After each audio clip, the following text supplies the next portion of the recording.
কিনা যে এইটা কারো পরিষ্কার করা আছে যে এই যে নারীর অধিকার, শ্রমিকের অধিকার, জাতিগত, ধর্মীয়, ভাষাগত, লৈঙ্গিক সংখ্যালঘুদের অধিকার, এটা পরিষ্কার করা আছে এবং সেটা পরিষ্কার করা হয়েছে। আমি যদি বিএনপি রাজনীতিটার ক্ষেত্রেই বলি, বিএনপি রাজনীতির ক্ষেত্রে কি নারীদের অধিকার, শ্রমিকদের অধিকার, জাতিগত, ধর্মীয়, ভাষাগত, লৈঙ্গিক এই অধিকারগুলি কি আসলে স্পষ্ট কিনা বা পরিষ্কার করা আছে কিনা, যেহেতু এই দাবিটা জানানো হচ্ছে? খালেদ ভাই, আপনাকে অসংখ্য ধন্যবাদ। আমাদের দলের যে রাজনীতি, মধ্যপন্থা বা সেন্ট্রিস্ট পলিটিক্স, সেখানে আমরা বেসিক কিছু প্রিন্সিপালের উপর বিশ্বাস করি। সেই বেসিক প্রিন্সিপালের মধ্যে আছে নাগরিক অধিকার, নারী পুরুষের সমান অধিকার, আছে শ্রমিকের অধিকার, আছে অন্যান্য যে ক্ষুদ্র জাতিগোষ্ঠী তাদের অধিকার। এবং আমি যদি একজন আইনজীবী হিসেবে বাংলাদেশের কনস্টিটিউশনটা ধরি, আপনি দেখবেন কনস্টিটিউশনে এই সকল ক্ষেত্রে, যেই ক্ষেত্রগুলো নিয়ে আমরা এখন কথা বলছি, আলাদাভাবে বলে দেয়া আছে যে তাদের ব্যাপারে পজিটিভ ডিসক্রিমিনেশন হয় এরকম আইনও তৈরি করা যাবে। অর্থাৎ সমাজে পিছিয়ে পড়া যে জনগোষ্ঠী, তার মধ্যে আনফরচুনেটলি সংখ্যার দিক থেকে না হলেও সমাজের নানান নিয়ম কানুন, সামাজিক নানান রীতিনীতির কারণে এবং political atmosphere, definitely, because nothing is outside politics, everything is political. So সেই জায়গা থেকে দেখতে গেলে রাজনৈতিক, সামাজিক এবং আমাদের যেই মানে দেশের যেই কালচার, সেইখান থেকে দেখতে গেলে নারীও পিছিয়ে পড়া জনগোষ্ঠীর একটা অংশ। সো আমাদের জন্য এবং অন্যান্য যে ক্ষুদ্র নিগোষ্ঠী আছে, সামাজিক নিগোষ্ঠী আছে, এছাড়া শ্রমিক ভাই বোনেরা আছে, প্রত্যেকের ক্ষেত্রে কিন্তু আইন করার বিধান সংবিধানে আছে, যাতে তারা সমাজে এগিয়ে যাওয়া মানুষগুলোকে ধরতে পারে। এখন আমাকে যদি আপনি প্রশ্ন করেন যে কোন কোন ক্ষেত্রে পিছিয়ে যাওয়াটা আমি একজন নারী হিসেবে একেবারে স্পষ্টভাবে দেখতে পাই, দেখুন খালেদ ভাই, এখানে কোনো তত্ত্বের প্রয়োজন নাই, কোনো ব্যাখ্যার প্রয়োজন নাই, কোনো ইন্টারপ্রিটেশনের ব্যাপার নাই, আপনি কি ভাবছেন আমি কি ভাবছি এই কুতর্কেরও প্রয়োজন নাই। আমি একেবারে সাদা চোখে, খালি চোখে কি দেখতে পাই, ধরুন এই যে সরকারটি গঠিত হলো, এরা কিন্তু 6টা বা 7টা কমিশন করেছে, তাই না? সেই সঙ্গে তারা নারী অধিকার কমিশনও করেছে। প্রত্যেকটা কমিশনের রিপোর্ট নিয়ে প্রচুর তর্ক বিতর্ক হয়েছে, রাজনৈতিক দলগুলো তাদের যুক্তি তুলে ধরেছেন, পক্ষে বলেছেন, বিপক্ষে বলেছেন, কিন্তু নারী কমিশনের রিপোর্ট বের হওয়ার সাথে সাথে যেভাবে বলা হলো যে এটা নিয়ে কোনো তর্কই হবে না, কমিশন বাতিল করো, এরকম কোন আওয়াজ কিন্তু বেঁচে ফারানা, আপনার কাছে কি মনে হয় না যে অন্যান্য কমিশনের রিপোর্টগুলি তো সরাসরি ধর্মীয় যে রীতিনীতিগুলি আছে, যে আদেশ নিষেধ বিধিগুলি আছে, সেই বিধিগুলিকে তো আসলে তার সাংঘর্ষিক হয়ে তো সেগুলি আসে নাই। তো এটা কি স্বাভাবিক প্রতিক্রিয়া না বাংলাদেশের ক্ষেত্রে? আপনি যদি মনে করেন এখন অন্য কমিশনের ক্ষেত্রে এরকম কোনো নীতি থাকতো যেটা আসলে ধর্মের সাথে সরাসরি সংঘর্ষ করতেছে বলে কেউ মনে করতেছে, তাহলে সেইটার প্রতিবাদ করতে পারবে না? খালেদ ভাই, 466টা সুপারিশ ছিল, তার মধ্যে ধর্মের সাথে সরাসরি সাংঘর্ষিক যদি 10টা, 20টা, 25টা, ধরলাম 100টা, একদম ম্যাক্সিমাম ধরলাম, সেগুলোকে বাদ দিয়েও তো বাকি 366টা নিয়ে আলোচনা হতে পারতো, তাই না? কিন্তু সেই পথটাই বন্ধ করে দেওয়ার কথা হলো। 1, 2 হলো কোন কমিশনের সদস্যকে, আমি আপনার এখানে কোট আনকোট এই শব্দটি উচ্চারণ করছি কারণ আমি চাই না শব্দের ট্যাবুর কারণে আমি শব্দটি উচ্চারণে বিরত থাকি এবং অন্যরা মনে করুক যে এই ধরনের শব্দ তো আসলে ভদ্র সমাজে অচল না। আমার ওই কমিশনের 60 নারী সদস্যদের বেশ্যা ডাকা হলো। আমরা না খুব সহজে বেশ্যা লিখি এবং বলি। কিভাবে আমি জানলাম খালেদ ভাই? ধরুন এই যে আপনার মতন হাজারটা, আমি আসলে এই জীবনে গত 17 বছরে কয়টা টকশো করেছি আমি জানি না, মানে লক্ষাধিক হয়েছে কিনা তাও জানি না, হয়তো হয়েছে। এখানে ম্যাক্সিমাম কমেন্ট আমার তর্কের খাতিরে পাল্টা যুক্তি আমি পাই না। আমাদের সমাজের পুরুষরা এতই মূর্খ, এতই অশিক্ষিত এবং এতই গর্ধব, আমি দুঃখিত আপনার এই ভাষায় বলার জন্য, এতই অশিক্ষিত এবং এতই গর্ধব যে তারা একজন নারীর যুক্তির পাল্টা। কিন্তু বারিশা ফারানা একটু এক পেশে বলতেছেন কিনা যে গালাগালি করা হয়েছে, সেই গালাগালি কিন্তু হেফাজত ইসলামের পক্ষ থেকে আমি কি বলবো, তারা প্রেস রিলিজ দিয়ে বক্তব্য দিয়ে তারা বলছে যে এটা তাদের বক্তব্য না, এইটা তারা প্রত্যাহার করেছে, এটা তাদের আসলে বলার উদ্দেশ্য ছিল না, এটা তারা সাপোর্টও করে না, এটা এরকম কিন্তু তারা বলছে। আর আপনি ধরেন পুরুষদের গালাগালি আপনি করতেই পারেন, কিন্তু আপনি যদি যারা আপনার অবস্থানটা সাপোর্ট করে না তাদের মধ্যে কিন্তু অনেক নারীও আছেন, ওইটাও কিন্তু একটা বাস্তবতা।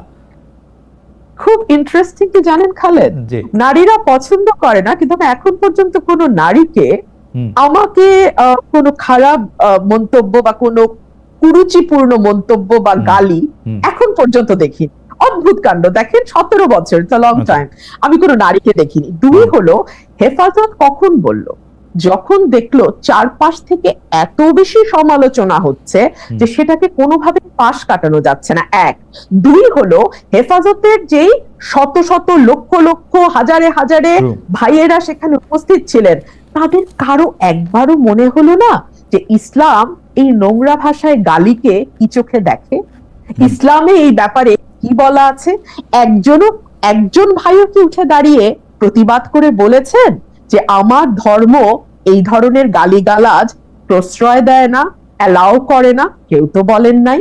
সেখানে শুধু যে হেফাজতের ভাইরা ছিলেন আমার তা নয়, আমার এনসিপির ভাইরাও ছিলেন, আমার অন্যান্য ইসলামপন্থী দলের ভাইরাও, হেফাজতে আরেকটা আছে ইসলামিক আন্দোলন হাত পাখা যে, হ্যাঁ, তারাও সম্ভবত ছিলেন, মানে মোটামুটি সবাই ছিলেন, এবং সবাই খুব স্বাভাবিক ভাবে নিয়েছেন কেন জানেন? আমি আপনাকে বলি, একটা লাইন, আমাদের মনে, মগজে, মস্তিষ্কের ভেতরে প্রথিত আছে মেয়েদেরকে নিয়ে যাতা বলা যায়, যাতা লেখা যায়, যাতা করা যায়, কারণ তাদেরকে আমরা আসলে মানুষ হিসেবেই ট্রিট করি না, ওরা সাব হিউম্যান।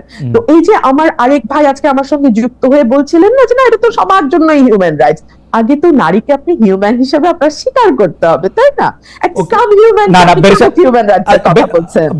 আপনি যদি একটু বিএনপির চোখ দিয়ে আপনি এই অধিকারগুলির কথা একটু বলতেন, যে নারী, শ্রমিক, জাতিগত, ধর্মীয়, বিএনপি দল হিসাবে তার অঙ্গীকারটা এই জায়গা থেকে সে কেমন ভাবে দেখে প্র্যাকটিক্যালি, মানে যেহেতু আপনি আজকে অনেকগুলি বিষয়, আপনি একটু বলেন তো যে নারীর প্রতি আসলে বিএনপি আসলে কেমন, শ্রমিকের প্রতি কেমন, জাতিগত, ধর্মীয়, ভাষাগত, লৈঙ্গিক? কারণ আমরা সবসময় দেখেছি যে বিএনপি বা আওয়ামী লীগ তাদের রাজনৈতিক সীমাবদ্ধ দৃষ্টিভঙ্গি বা কায়েমি স্বার্থবাদিতার দৃষ্টিভঙ্গি থেকে আসলে এই ইস্যুগুলি ডিল করে, কিন্তু দোষ দেয় অন্যদের। ইন্টারেস্টিং। কিন্তু দেখুন, আমি আপনাকে শুরুতে বলেছি যে everything is political, nothing is outside politics. So এই দৃষ্টিকোণ থেকে যদি আপনি দেখেন নারীর ব্যাপারে বিএনপি কি ধরনের মনোভাব পোষণ করে, আমি আমার নিজের ব্যক্তিগত অভিজ্ঞতা আপনার সাথে শেয়ার করি। ধরুন, আমার দল যখন 2018 সালে নির্বাচনে গেল, আমার যে কনস্টিটুয়েন্সি ব্রাহ্মণবাড়িয়ায়, সেই কনস্টিটুয়েন্সিতে আগের 7 বারের এমপি ছিলেন। সুতরাং সঙ্গত কারণে নমিনেশন চাওয়ার পরেও আমি নমিনেশন পাইনি, ওই ভদ্রলোক পেয়েছেন এবং উনি জিতেও এসছেন। সো বিএনপির ওই চয়েসটা হয়তো ঠিকই ছিল, কিন্তু সংরক্ষিত নারী আসনে বিএনপি কিন্তু আমাকে মনোনীত করেছে। আচ্ছা, আমাকে মনোনয়নের পেছনে কারণটা কি? সাধারণত আমরা দেখি সংরক্ষিত নারী আসনগুলোতে কোনো না কোনো, মানে দলের কোনো না কোনো নেতার স্ত্রী কিংবা তার কন্যা কিংবা তার বোন কিংবা তার ভালো বন্ধু, এরাই কেবলমাত্র সংরক্ষিত নারী আসনের মনোনয়ন পেয়ে থাকেন। আমার কিন্তু সেরকম কোনো ব্যাকিং এই দলটিতে নাই, একেবারেই নাই। সো আমার ইউএসপিটা কি ছিল? আমার ইউএসপি ছিল আমি ওরেটর, আমি কথা বলতে পারি, এবং ওই সময় বিএনপির প্রয়োজন ছিল পার্লামেন্টে এমন একজনকে পাঠানো যে কথা বলতে পারে, যে বিএনপির কথাগুলো মানুষের সামনে তুলে ধরতে পারবে।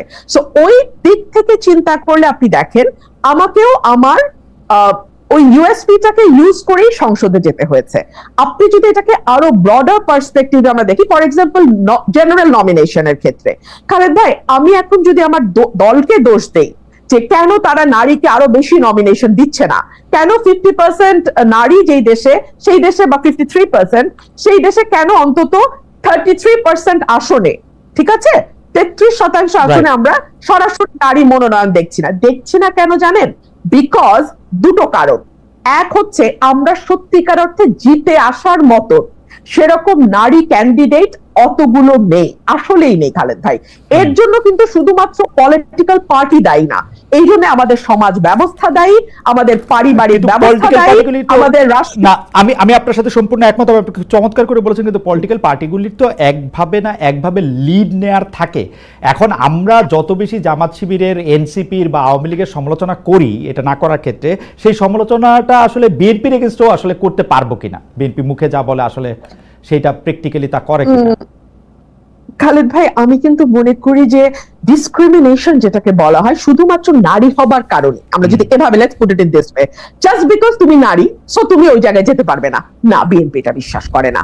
কেন আমি বলি আপনাকে, আমাদের প্রত্যেকটা আসনে কিন্তু জরিপ হয় খালেদ ভাই, একটা দুটা না, কয়েকটা জরিপ হয়, দলের কয়েকটা জরিপ হয়, এজেন্সিগুলোর জরিপ হয়, এই জরিপের রিপোর্ট কিন্তু দলের একেবারে টপ পর্যন্ত যায়।